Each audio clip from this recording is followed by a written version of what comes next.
Hey guys, worry not, there's no maths hidden in this video. I just want to say a few things about the GCSE results on Thursday. So I'm guessing that quite a lot of you are starting to worry and maybe even panic a little bit.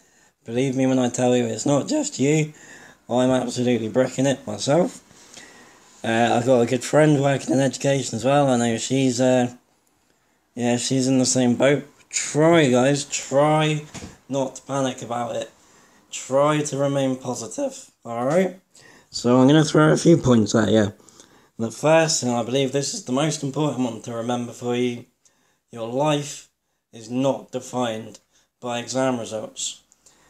I didn't get the A-level results I needed to go to my first choice of uni. That was a horrible day getting those results. I ended up going to Plymouth, and I ended up meeting some of the best friends of my life. We still talk pretty much every day. So even though I didn't get the results I needed, things all still worked out. I've got my own business, I'm self-employed, hopefully I'm helping people. So whatever happens on Thursday, if it doesn't go completely right, it's not the end of all things. Exams can be retaken. Not everybody is built to take exams. I imagine lots of people listening to this. Some of you will be singers. I can't sing. Some of you will be painters. I definitely can't paint. Have you seen my handwriting? Some of you will maybe go on to write a masterpiece. I used to be able to write stories back in the day. Not so much anymore. So just remember, whatever happens, those silly little letters and numbers do not mean everything.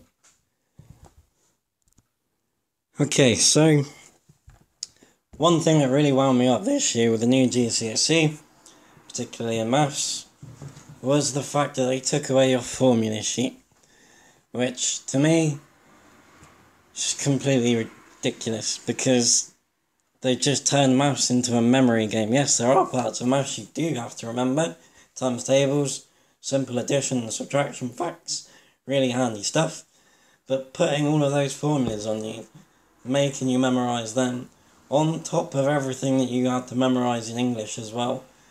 I think maybe English was a little bit more ridiculous. Obviously I didn't deal with that. I'm the maths man, not the English man.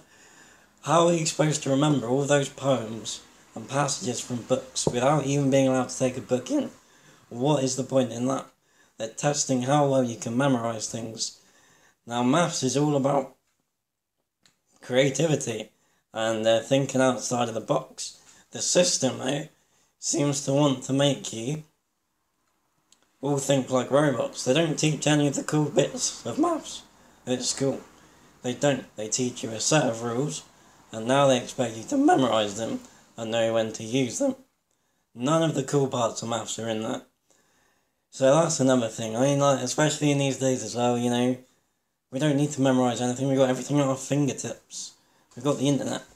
I don't know if these people setting these exams have heard of that concept, but it's quite useful. We really don't need to remember that much in real life. Calculators can do everything for you. Now I know you obviously have a calculator paper, but just taking away the formula, to me, that made me really angry.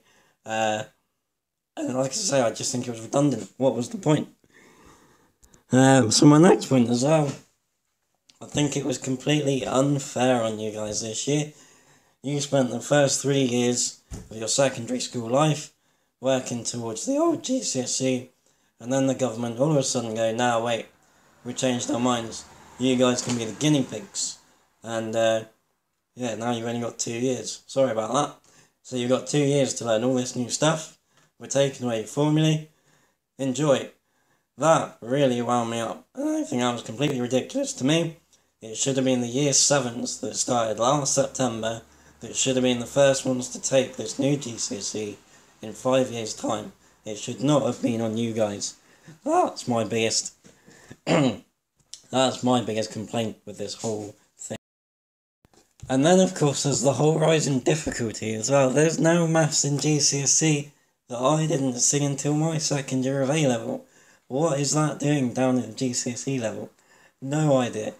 Every time my minions took mock exams and the results were low, it completely knocked their confidence and made them feel like, oh, I can't do maths. You know, I had so many people this year they were taking the old GCSE, I would have been completely confident that they would be getting A/A stars. But like I say, every time they did their mock exams and their scores were about 50%-ish, it knocked their confidence. They came to me saying, I can't do maths. But then they managed to turn it on their head and get back to giving it their all. And it was completely overwhelming, to be honest, to see that gung-ho spirit. It was a very upsetting time. Trust me when I say, as an educator, it does break your heart to see your minions feeling like that. And that's another horrible thing that I think this new syllabus has brought in. It's really, really affected the mental state of you guys. It's made you feel like everything is impossible and unattainable. Don't let it make you feel like that. Do not, alright? So guys, whatever happens on Thursday, try not to panic, and very best of luck to you. You all did incredibly well this year, so my hat is off to you. Well done, guys.